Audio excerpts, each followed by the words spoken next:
He wants to give you directions home. Serious.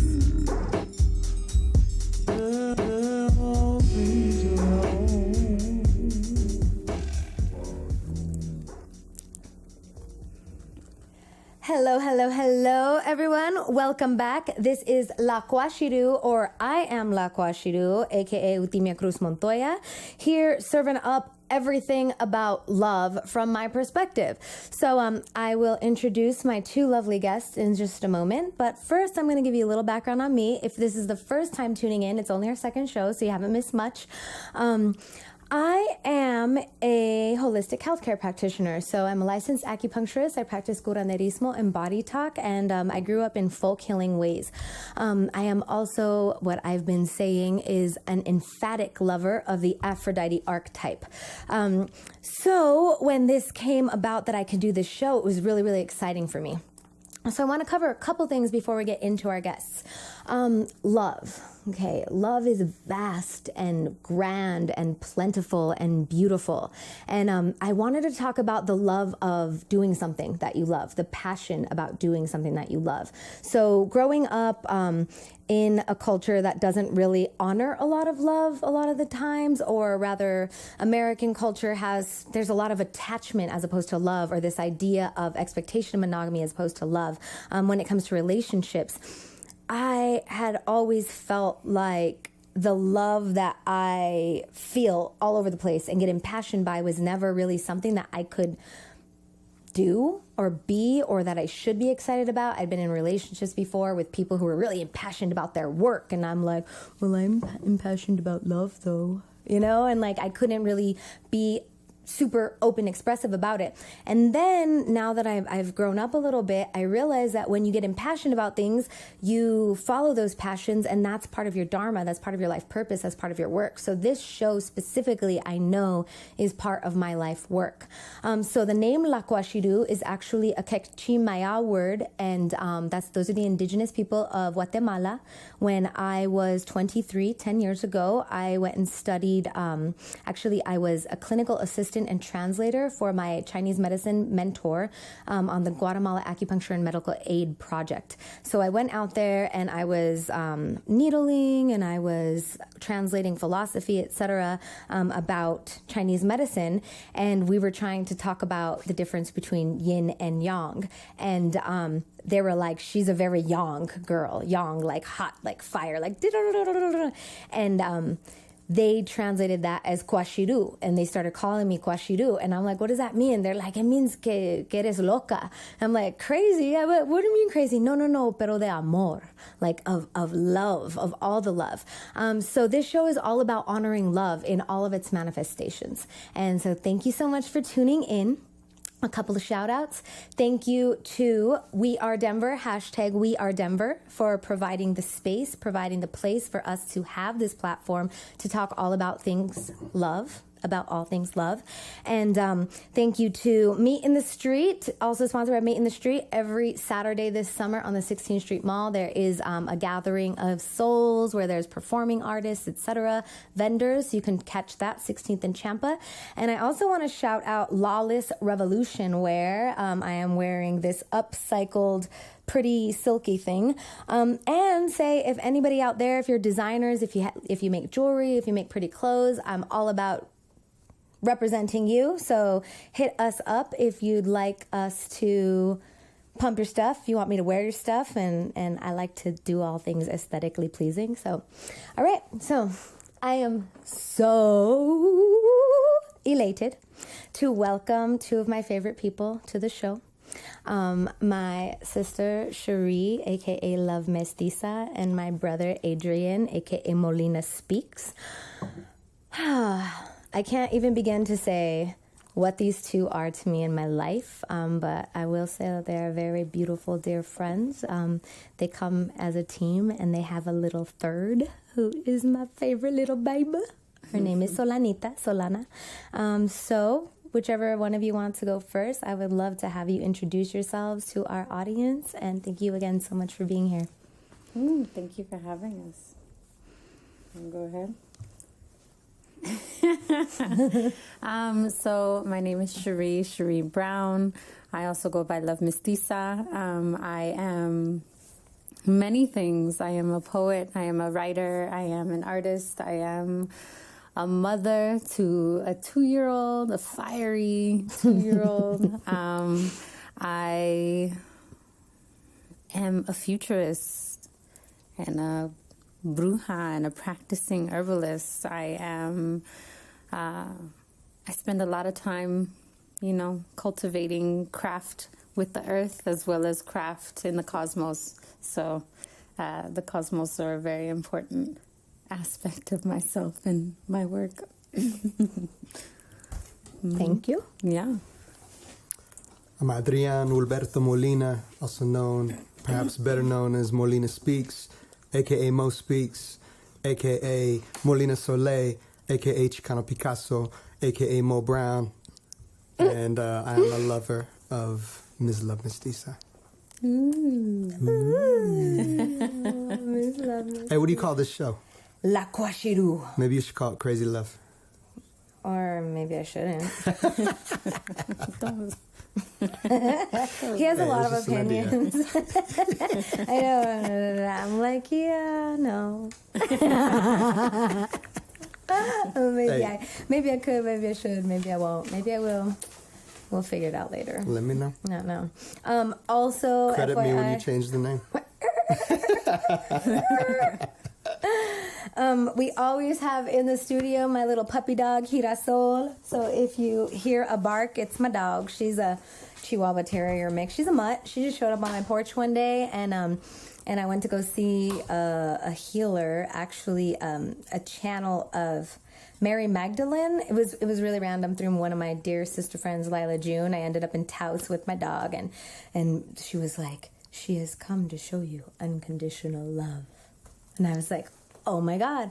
And she said every time that I get to love on the little baby puppy dog, it's making me closer to God. And I will vouch for that. So I'm not yet a mother. I don't know the love of bearing a child from my womb through my vagina, at least my own vagina. But this little pooch, man, got me all the heart oozing. Oh my God, she's so cute. It's crazy. I'm like, how do you love a little furry thing so much? Anyways, Girasol is here. Okay, back to my human companions with me. So I decided to invite them on the show as a couple, and maybe we'll have them each back separately at some point. But they give me a lot of inspiration when it comes to showing up for partnership. And this has manifested in many ways. I have known Adrian for about 8 years now, I think. And I met Ms. Brown maybe 2 years into that. I'm not really... How long have you guys been together now? Or on and off? 6, 7 years? Yeah. Something like that? Yeah. So that makes sense. So actually, let's take it back. When I met Adrian, he was in a partnership with someone else. And she and I actually really hit it off and became... good friends for a while. She's since moved away. And then when I met Sheree, I was like, dang, this woman's got something going on. Because these goddess ladies are just drawn to him. He's over there. Yeah. So I wanted to talk to Adrian about how it is, or what it is in you that attracts these very beautiful, powerful, loving women that not only are able to show up and hold space for you in partnership, but also can show up in a loving way with other women that you have in your life, like myself. So. Love is a blue sky. It's a long rain, worth all the pleasure. Is it worth all the pain? Love can be confusing. Love can seem elusive. Love is pure beauty. Love is what you do with. Love depends on you. Love what you want to do. Love. I can go on and on. He can. Man, that's an interesting question. You're asking me, how is it that I attract fantastic, beautiful women. Well, And I guess, like, I don't know, I feel very blessed to have had some really beautiful partnerships. And let me rephrase that. Not specifically how you attract them, Yeah, but no, I'm just being honoring Right, that right. we are all reflections of what we attract. What is it in you that you're calling unto? yeah, I guess I feel like I have a lot of love to give, you know, and I have a lot of intention and purpose and patience and like focus. You know, I could really focus energy on something, whether it's my music, my poetry, my community. I feel like, you know, I learned that at a young age, being an only child and becoming very passionate about different things. And then, you know, it's like becoming really passionate and engaged in something. It's like if you really learn the lessons in that, then you're able to kind of like remember that feeling and some of those meditations and just being able to delve into something, you know, like 100%. And you can take that and transfer it to different things, you know, whether it's like a goal or a person, a relationship, an idea, you know. And so I feel like I have a lot to offer, and I've been blessed to have, you know, some beautiful relationships, and this being, you know, a culminating one that is definitely a forever thing in this life. Yeah. But, you know, that wasn't without going through a lot of heartache and learning a lot about like what kind of relationships I didn't want to be in, and being in like really emotionally destructive and borderline like abusive kind of relationships, and just learning like, damn, like that's not who I want to be. That's not what I want to be. That's nothing that I want to have or project or like put somebody through in the future. And so it's been like a lot of healing through love, but not without like a lot of pain and heartache first, you know, like growing up and then growing into my own love relationships, which, you know, at times were like really lacking in love. So yeah, I guess just in trying to really heal myself and love myself, I've done my very best to like honor women I've been with, you know, whether it's like women I've been with for a very long time or even in like brief flings, or, you know, just having, even if it's something brief, you know, I just feel like it should always be the goal of a human being to transfer as much love and respect and as much goodness as you have within you as possible, you know, like to leave somebody in a better place than where you found them. And I feel like a lot of times we don't do that, but I feel like that is something I try to do. And so I think that, like, you know, I mean, I don't have a lot of money, you know what I'm saying? I don't have a lot of possessions, you know, beyond looks or being smooth or having game or any shit like that. I think I just have a lot of love and the best of intentions towards women that I find myself engaged with romantically, you know. All right, thank you. Yeah. So then for Sheree, I'd like to know how you decided to let him honor you. I love the phrasings of these questions. They're really great. Words are spells. Yeah, absolutely. Absolutely. I feel like he understands that really well. As do you. I chose this partner, you know, I met him when I was pretty young, you know, but I automatically, you know, it's interesting. I mean, here I go. Talking about time. I'm about to start Get it, going girl. down the time portals. I'm ready. We're entering portal. But We're in the portal. Yeah, we're in the portal. So I've always had like a really intuitive, you know, strange understanding with time and things that you just can't explain. When we first met, I definitely felt like, like this is somebody that I'm supposed to know. And then as soon as like it went off into a romantic direction, like it was very like a strange experience of time almost, because it felt like I knew what was to come almost. Like if it's true that we experience time simultaneously, like there is no past, present, future, we're just living Time is not linear. Yeah, time is not linear. We're living everything like simultaneously. Everything is happening simultaneously. It very much so has felt that way throughout our relationship, where like on our first date, like a part of me wanted to skip the like whole let's get to know you, because I wanted to hold his hand. I was like, I feel like I'm supposed to hold his hand, like we already know each other, like we already like it's kind of awkward having to go through those phases, but it was immediately like, I know you, I'm supposed to know you, like we're doing things, we're supposed to do something, like can we just skip to the part where we feel good about holding each other's hand, you know? So it was an interesting like feeling that I wasn't able to articulate in the very beginning of like, I know you, we're doing this, like we're in somewhere in time space we already had been and already were, you know? Right. So right. And has it been on ever since then? Like, I mean, like Reezy and Adrian together. Boom. That's it. Since you met?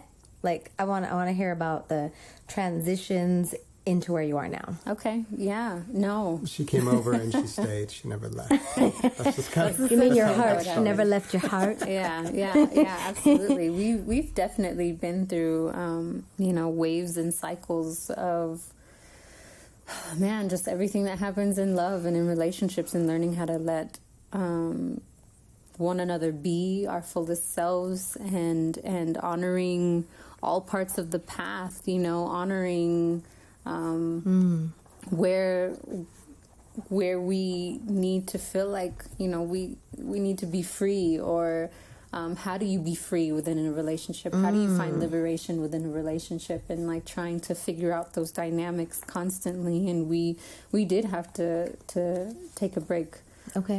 for a while. And I mean, it was a significant break, I'd say. Like how long? 6 to 8 months. Yeah. Okay. Yeah, it was like 6 months-ish. yeah. Okay. But it was important. It was an important part, and there was a lot that happened in that 6 months. Like we lived Like what? Like what? Tell me all the chismes. We lived entire lifetimes within that, and then, we just absolutely knew that. I know that I did on my end, at least, that like this, we needed to come together, and specifically we needed to have Solana, our daughter, in order to bring like our journey to a full circle. That felt extremely important, and like it was one of those things like where your life path is like pushing you and showing you this is where you have to go, and anything that strays from that falls apart. Everything, if you're not headed in that direction of like, your path, trying to show you where you're supposed to be, and every time we veered off from that path, it was just like heartache and pain and destruction. It was everywhere. Like there were signs everywhere. Everywhere I went in that time that we were apart. Once the spring hit of like 2014, and started to move towards like summer. It's like it was in the ocean. It was on graffiti on the walls. You know what I mean? It was in like it was like coded into murals. It was like in my dreams. It was everywhere, and I was just like, there is this like spirit waiting. There's this baby coming, and like we got back together, knowing specifically like that's what we were supposed to do. And within a month, Sheree was pregnant, and even before that, we knew that she was pregnant. This name Solana just kind of came down from the sun, from the sky. And I guess Sheree could tell the story better than me, but it was just there, and it was thick. Right. And then a few weeks later, we found out she was pregnant. And I was like, that must be Solana. And I never had any doubt. I knew it was a daughter, and she felt very close. And it was a really big affirmation, and it was really fascinating, because it was like once we got back together and we were trying to work through like some of the issues that had caused us to like separate in the first place, and just some of those same patterns were coming back. And, you know, it was like getting really frustrating. And it was just like, well, fuck, are we going to do this or not? And it was like, just really, like, I feel like both of us were just really ready to, like, throw in the towel and get ghost and be like, well, we tried. And it was like we came back to this, like, similar kind of moment. And, you know, the most beautiful thing in the world came. And we are on this journey of familia. And it's the most amazing thing. It's everything. That's beautiful. Thank you. All right, so a few things came up for me while you guys were talking. One, we've been using the word honor a lot. So I just want to, I guess, give the audience what that means to me. So it's like, oh, I feel honored. It's this feeling of reverence or respecting. So you guys were saying you had to honor the call. So for instance, I don't know, just little things like you ever put a drink like right on the edge of the table and you're like, I should probably move that or it'll fall. And then you don't honor that or respect that. And then like it straight up falls and you're like, I knew it. So that's one thing that's like how do you decide to honor something is coming up. But then specifically as being someone who is somewhat closely involved in your relationship during the hardship times and also during life beauty times. I know for myself, and that was already many years ago, there were emotions that came up for me specifically regarding like wanting to protect my little sister. But then, you know, as the audience knows from last time, I've definitely grown up with my own biases, specifically against men, and not really having a positive father figure in my life that I would want to hold space for the male archetype with. I was like, you know, when it came to Adrian about Sheree, but it was that clearly that was my shit. Nonetheless, I'm guessing that because of the circumstances or the things that went on, there were probably other people in your lives who were not down with your guys' coming back together, and you chose to honor the signs or follow the pool back toward each other. So I'd like for you guys to respond a little bit about what that looks like when the external is not necessarily for or in alignment with your internal honoring or internal pull. Go ahead. Yeah, I mean, I could start.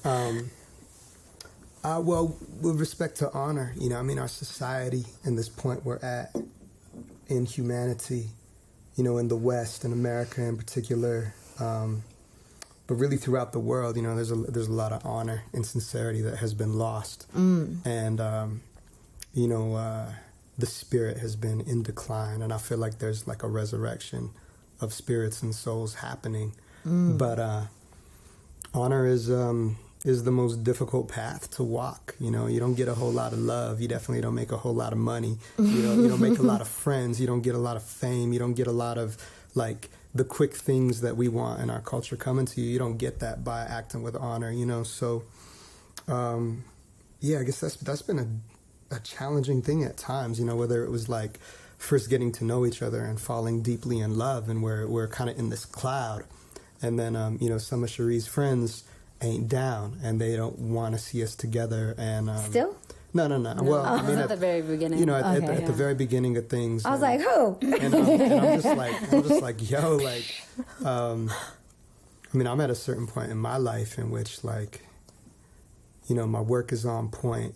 I'm like doing a lot of like respected work in the community. You know, I got a career that's kind of in full swing, and I'm like treating these people with respect, and they're coming at me with shade and disrespect and like making me feel very unwelcome. And it's like, man, how do I like maneuver through that? And, you know, I mean, that was something at the very beginning, and we just kind of had to work through that and move through that. When we got back together, you know, definitely Sheree's parents and, you know, you just certain people kind of like not really wanting to see that happen or being like concerned about it. And, you know, for me, and yeah, maybe you, I don't know, you know, but to me it was just like, nobody really knows everything that happens within a situation. Like, nobody ever knows both sides of a situation. And like, I did my best through some of our most difficult moments to like just really respect her as a woman, respect her as a person, respect her privacy, respect our privacy. So I didn't tell a whole lot of people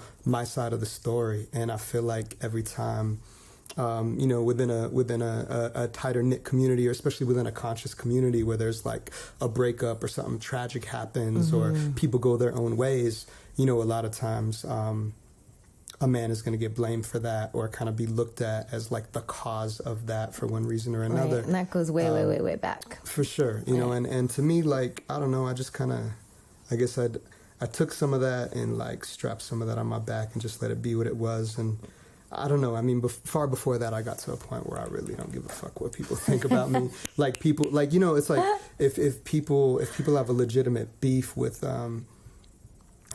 a way in which I'm acting or something that they've experienced with me and they want to talk to me about it, like, I'll give you all the time in the world to talk about it. We'll process it. I'll try to make it right. But if you're just some random person with an opinion, or you think you know what's up, but you have no clue, it don't really matter, you know? So I feel like, I don't know, for me, I mean, I was very aware as we were coming back into our relationship that there were certain people who didn't want to see that, or who would like think negatively of Sheree, or who had a negative opinion about me, or, who just didn't want to see that happen for one reason or another. Right. And I don't know, I could honestly say for me, like, I was aware of it, but the purpose and the drive and the love that was guiding that reunion was far greater than any of like the chatter, rumors, or like whatever kind of vibe you pick up from people. Like when you really know yourself, and you really know the position and the ways in which you're moving in the world, and the way that the energies move around you, people don't even got to say something. You just feel the energy, like exactly what people are thinking, how people are looking at you, what kind of energy they're giving off. But I learned to kind of like shrug a lot of that off and just kind of move through that before that time. So I was just focused on the mission and the intention and purpose around like this reunion. Yeah, no doubt. I feel that a lot as well. Like, the separation, it was marked by a lot of heartache and like low-key trauma as well. It was pretty traumatic, actually. And so based off of, what I had to do for my own self-care, I had to be held and surrounded by a circle of women that I trusted. And, there were hands and women in the community that I loved and trusted that held me and carried me through that time. And so, that was everything. And of course, like, the instinct is to protect. The instinct is to like mama bear. Yeah, everywhere. The instinct is to like, this happened. It was traumatic. Like, let's create these circles of protection. How do we protect one another when we're called upon to do so?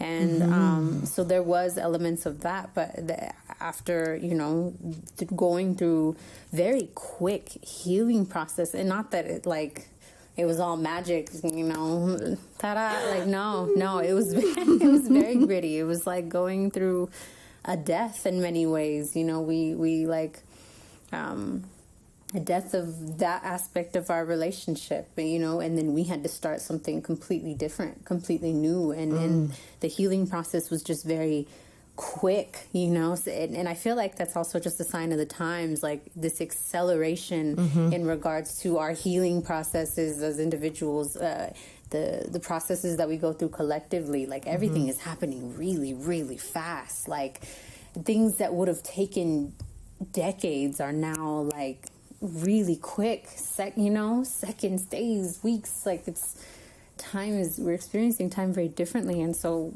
our healing process was very reflective of that, and we both knew all of the information like pertinent to us, and we couldn't, like I said, we couldn't deny like the force of the life path that was like, no, y'all, you have to do this. This is leeway. Like, you have to take it. And so we both chose to answer that call and to, like you said, honor it. And it was just a point of no return. Like, as soon as we made that choice, everything like clicked, and you know, we were fast tracking on a completely different plane, you know?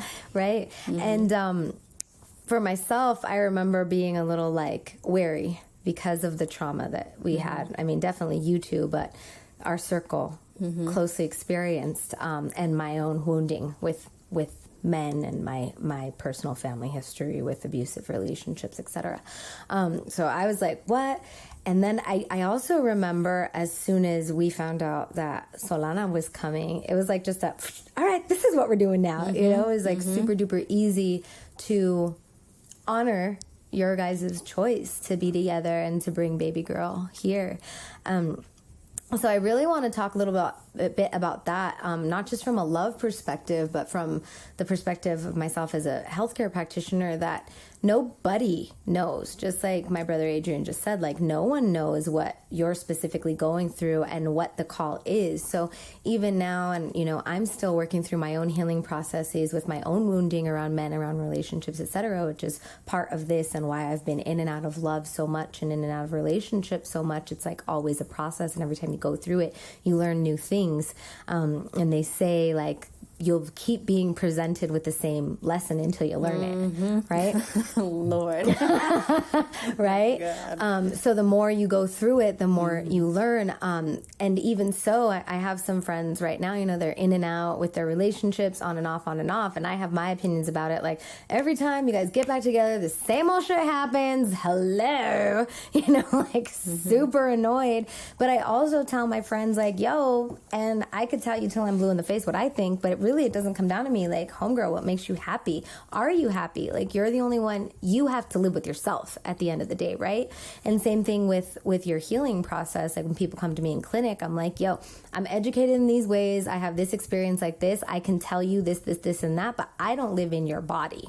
Okay, so if I say, yo, take Coptis root for this, and that, and then you do, and it makes you puke, like, listen, you know, so we all have to learn to be able to detach ourselves from our own expectations of the people we love's experience. Because if, like, one, you're not going to affect anything anyway, into like, if I'd been like,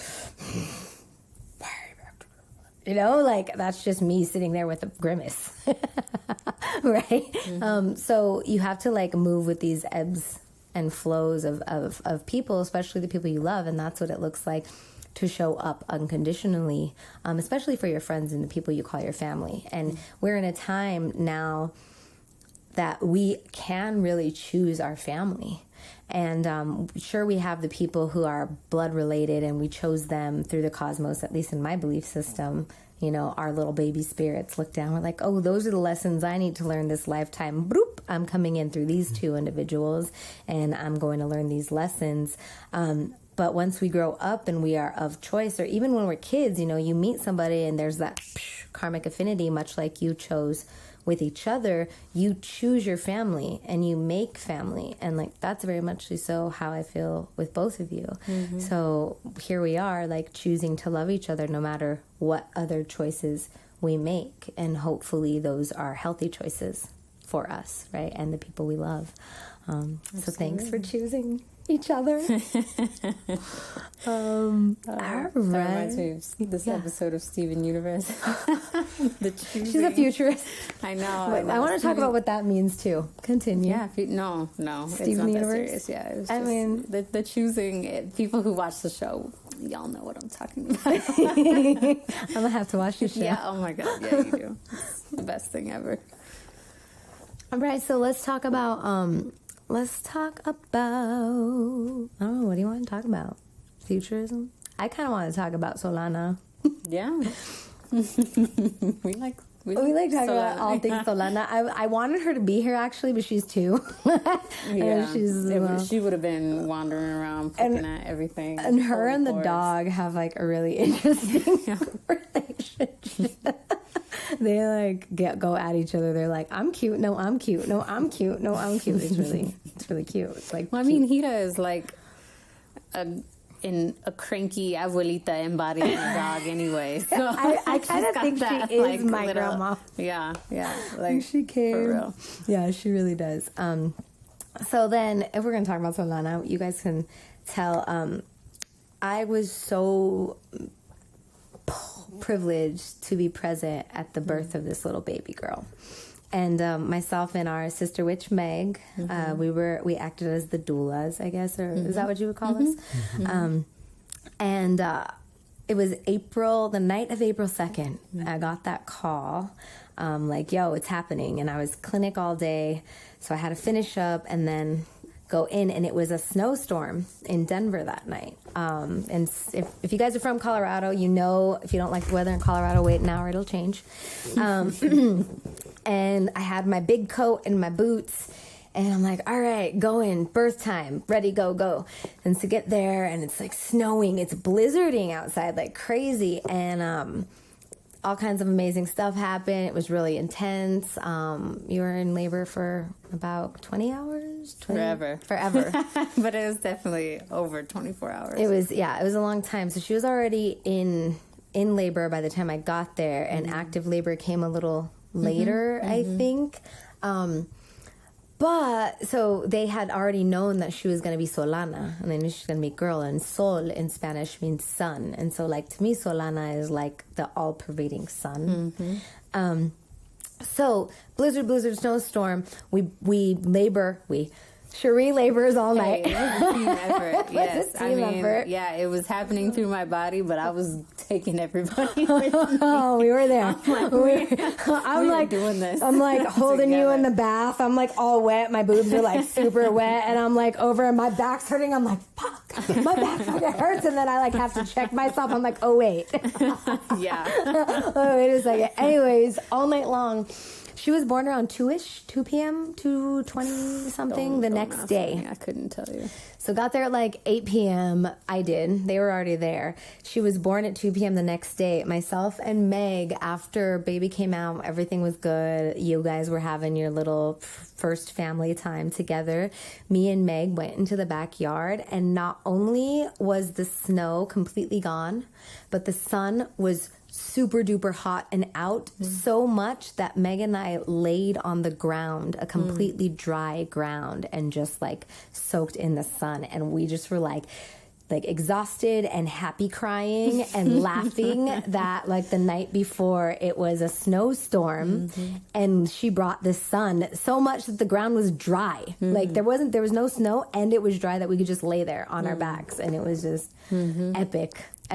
She's a force. Can we talk about She's a really powerful force. Tell me more, Mom and Dad. Yeah, no, she's a really powerful, fiery force. You know, she brings a lot of healing, a lot of it was so interesting. Like the whole time I was pregnant with her, like I felt she changed me. Like she literally changed aspects of myself during that time, which is really interesting and powerful. Like the entire time I was pregnant, I felt so like I had no fear.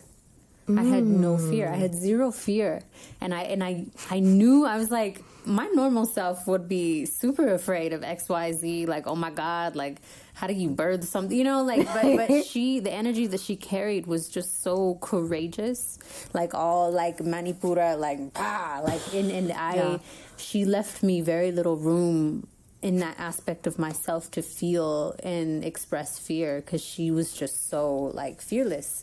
And I just genuinely felt like, I don't know if that's me. I really don't. Like, I know I would normally be afraid of things, but when I was pregnant, I was very just like, it's cool. Like, we got it. It's, you know, we can do this. I just wasn't afraid of anything. And it's a very particular experience being a woman of color, carrying a child, like knowing what this world is like, knowing what all of my past experiences of carrying, of being a woman of color, and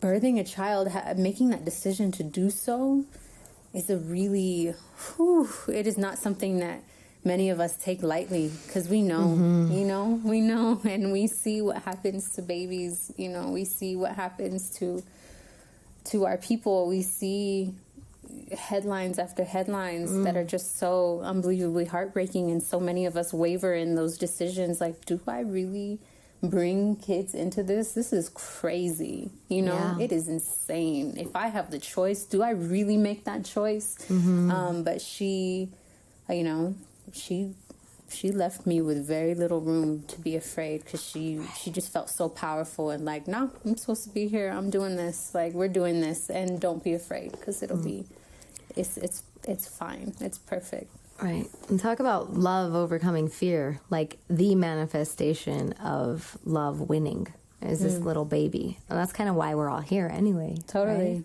Absolutely. Yeah. In one of my poems, I write how, like, someone bent time space for me to be here.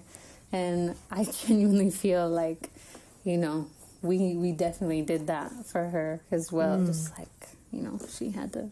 She did that for you. Oh, totally. Absolutely. She birthed me too. I was born. That's a really intense process. Yeah, like, you have to birth new aspects of yourself in order to bring a child in that way. Like, right. And really let go of the things that would stop you from birthing that. And maybe it's magic. It's a lot easier said than done. Yeah, absolutely. What do you have to say, Papa? I have a son. He turned 14 this summer. Oh my God, though. Her son. Okay, let's talk about his ride too. Yeah. He, you know, and he's, you know, so he's our son. And, you know, we care for him when he's with us here in Denver. 14? He just turned 14. I learned a lot being his papa. And I feel like I did a pretty damn good job under the circumstances. You know, it's been filled with challenges. Like, being his father is never-ending challenge. And I do my best to, like, you know, rise and meet those challenges. Solana coming, like, she reinforced and, like, taught me that, like, we are the ancestors. You know, like, I am an ancestor. The ancestors live in the future. And everything that we talk about that we're supposed to be creating, you know, like, all these ideas, it's like, boom, like, put that into practice. You know, like, how are you actually going to communicate with this child? What kind of patience do you have? What kind of rituals are you going to create? You know, what kind of world are you trying to birth? And so, you know, on that level, we decided to have her at home. As you know, you were there. And I feel like while you and Meg were doing, you know, your magic with the hierbas and preparing, you know, these remedies to help, you know, my lady move through this experience of birth, one of the things that I was doing was reading Sheree's poetry, reading her prose to her during really difficult moments. And she was going through so much that I don't know to what extent she even remembered that, but I feel like it was kind of like a double kind of dose that we were giving her, you know, where you all were giving her the teas and you all were giving her the herbal remedies, and I'm reading her own words about, like, motherhood and about birthing a future to her. And every time that happened, it's like we moved into another phase. We moved into the next phase of the birth. And just to be able to, you know, catch her in my hands and, like, look at her and then hand her to her mother, you know, like, I mean, it's like that was the beginning of it, you know, and since then it's like every decision has to be as brave and as fearless as she is, you know, like if we're really trying to really raise these babies in a new way and to do something different than what we're offered by this culture that's all about consumption and death and fear and all about limitations. You know, you have to be brave as a parent, and she pushes me to do that in everything that I do. And I don't know, it's hard to even know what to say, you know, because, like, I don't share a lot like in a public way about, like, the things that I'm closest to. Like, this is a really rare experience for me. You know what I'm saying? Well, like, to be talking about, you know, this romantic love, but also my love as a father. Like, I don't post pictures of my children on social media. You know, I haven't been on social media for like 7-8 months for the most part.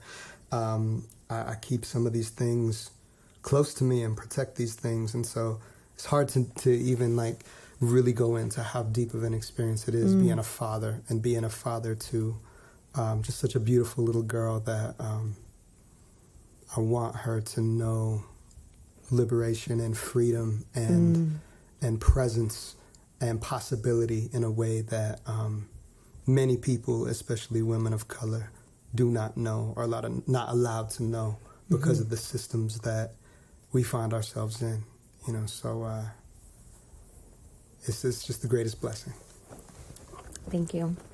I got chills a lot while you guys are talking, and to me, chills are like just like really powerful affirmations and like signs from the Great Divine. I just want to throw a shout out to my nephew Israel too. I didn't realize he was 14 already. Oh my God! So Israel is one of the most gentle spirits, and he's just a stunningly beautiful young man as well, and not just his physical appearance. Definitely, I mean, this is his papa. He's very handsome. But his way, and he's very gentle with me, and you know, we've done work together, and I feel like he trusts me, and it's really beautiful to see a young man who was raised in a way to watch his papa honor womanhood. Because the way he respects me is something that I feel could only come from watching that. And I don't even know how to describe him in that way, but it's like I didn't even realize he was 14, because generally nowadays in this society, by the time they're 14, I don't want to say mean things, but you guys get what I'm saying, like MTV and all the social media stuff, and you know, all the hooker, hoe, rap, this, that, I don't know, like I try not to be super judgmental, and by try, I mean, I don't do a very good job a lot of the times, but Israel is a solid, very respectful young man, and I know that when you guys had your little break, one of the most important things to you was to keep a relationship with Israel. Absolutely, and that was one of the ways that he chose to honor me as well, was by allowing me access to Israel, and that we would still meet up, even though it was difficult in the moment, but still being able to like see each other and have that FaceTime. So that was really beautiful. And I also want to talk about like that kind of love and showing up in that way, because in this society, oftentimes with our love expectations and this whole weird thing of nuclear families, which isn't indigenous to any of our ancestors, no matter where they come from, we all come from earth-based tribal peoples, right? So this whole like Puritan onset of the nuclear family, where you have like a mom and a dad, and you're like forced to be everything for each other, which isn't possible really, and that's where you get like a lot of this toxic relationship stuff coming from.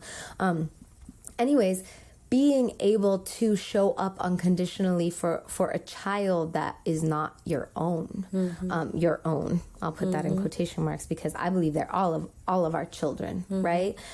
It is a different kind of love, and that again is part of the reason like I respect and love you and admire you both so much, is I feel like in community, not just your relationship with each other, but your relationship as friends, as confidants, as like, I mean, even very intimate friends, like today when me and Sheree met up on the street, it's like, oh hey, and we gave each other a little kiss on the lips, like, you know, like things like that, where some men would get jealous of that, but it's like, that's my sister, you know. I kiss my mom on the lips, I kiss my brother on the lips, I kiss my friends on the lips. Apparently that's one of the things that I do, but being able to show up in that way where you're just offering love. So can you speak a little bit to your and Israel's relationship? Sure, yeah. He's taught me a lot. He's taught me a lot about... he comes with just a lot of lessons in general for everyone around Love him, that which boy. is really powerful, because he handles everything so gracefully. He's got this very like watery grace about him, but at the same time, he just his very existence creates so many lessons for people, and it's really powerful. It's quite powerful. So I've learned lessons around learning how to love with distance, and love with letting go of what you can't control, you know. And I may not be his birth mother, but there's a lot that I may not be able to control with his you know, just day-to-day living situations, or even really get to be a part of that in any way. But it just makes our time together that much more profound, and it makes our time together really important to focus on presence. You know, you have to be very present if you want to maintain like an ongoing loving relationship with someone through time and distance and space, right? So the focus on presence is that much more like, okay, like you're here, we get you for this amount of time, all right, like let's show up, like let's have good conversations, let's get it in. And so it's a that's definitely like one lesson that I've learned of just learning how to be present and learning to watch something grow in their own space, and just kind of like letting him, giving him as much permission to like be his authentic self as much as possible, no matter what that looks like, you know. And there's always just a lot of processes of letting go as you watch a young person grow up. Like, okay, like I gotta let go here. Oh, that hurts a little bit. Oh, I gotta let go here. Okay, that's cool. You know, you can have your. So it's there's a lot of that too. I think so. It was really helpful for me. I my last serious relationship was with a man with children, and it became very clear to me after a little while that he and I were not life partners, but I was like super duper attached to the kids, and it's been a year that we haven't been together now, and I get to see the kids sometimes, but it's still like awkward between he and and I get really like, you know, because like I want to be a part of their lives, and I want to love them, and so like loving with distance is really helpful. And I write them letters, you know, so that's nice. And I pray, you know, I just know that I made whatever kind of contributions I made in their life, and like when they're of age and are able to choose and say I want to go see Timi, that they will, and they'll hit me up, and you know, until then, blessed be. And I think I can still see them. It's been a couple months now, or maybe 6 weeks. Anyways, it definitely weighs heavy, so it's inspirational to hear you talk about that, so thank you.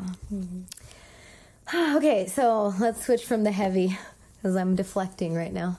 I want to talk about what a flirt Adrian is. I only flirt with you because you like to be flirted with. Oh, is that true? I don't know, because Tia Sarah was saying so stuff. I only flirt with the homies who want to be flirted with. Okay. Or everyone, but that's... Which, you know, it's kind of refreshing because, I mean, there's such little, like, room for genuine human interaction, like, these days, you know? And it's like, to be able to, like, joke around and be flirtatious with you as, like, supreme homegirl, you know, someone I've never been intimate with, but just being, like, homies with... I mean, besides, know, you know, like birthing your child, that was pretty intimate. You're the super homegirl. But yeah, I mean, there's just like, there's so little space to really like engage people, whether it's face to face or, I don't know, you know, like I sometimes wonder what it would be like to be like completely single, because that's been a long time since I've been that. And it seems like it would be really difficult. You know, I've never dated online. I don't think I'd really like online dating. Who knows? Maybe I would. But like, people just don't interact and like vibe with each other the way that they used to, you know, whether it's like people in passing or just being warm with each other. I mean, it's also like just playful too, you know, and we you know, adults don't play as much as we need to, you know. Right. Well, and it's really fun. Everything's so serious. not really when we're hanging out. Which is the refreshing exactly. part. Yeah, that is. And it's really fun for me because like Adrian will do something and be like, Sheree, Adrian did this, and she's like, he be doing the most. Or like, oh my God, he be doing the most. And we just like crack up about it, you know? And it's also really nice too, I think, because just like you're saying, humans aren't able to interact just genuinely a lot, even if it's just like the closeness of touch or intimacy. And myself and Adrian, we've done a fair amount of work together. We did like a whole library thing last summer. We had like 6 presentations. We went around and showed up, but we spent a lot of time together, and our interactions are very like fluid, and it's awesome because like I could be like lean on his shoulder. He'll be like, "What's up, homegirl?" You know, and just real chill. But you don't have to be like, "Oh, is Sheree going to be offended by that?" Because there's not even a place for that to happen. Like, you know, we're all kicking Y'all it in the flirt house. more than we flirt. Let's just be honest about that. Oh, maybe. I mean, I don't know. The point is like the beauty of holding closeness with people that you love without fear of scorn from other people that you love. It's really healing. And I think we like all need more of that, and to be able to like hold each other up in partnership, but not cut off your love for others in that is also a very beautiful space. Yeah, that feels really important to me, you know, because it requires you to let go of a lot of your... Can I say something? Your let shit. go of a lot of your shit, yeah. You gotta let it go. Like it's... I don't have a whole lot of room in my heart to hold jealousy. It doesn't stick very easily for me, you know? And so, like, I want us both to have healthy relationships with other people of all, you know, genders and expressions. Like, I feel like we need that. It's really important. And, like, you know, whether it's him going to dinner with a homie or a brunch with a homie who happens to be a woman, like that doesn't, there's no room for that.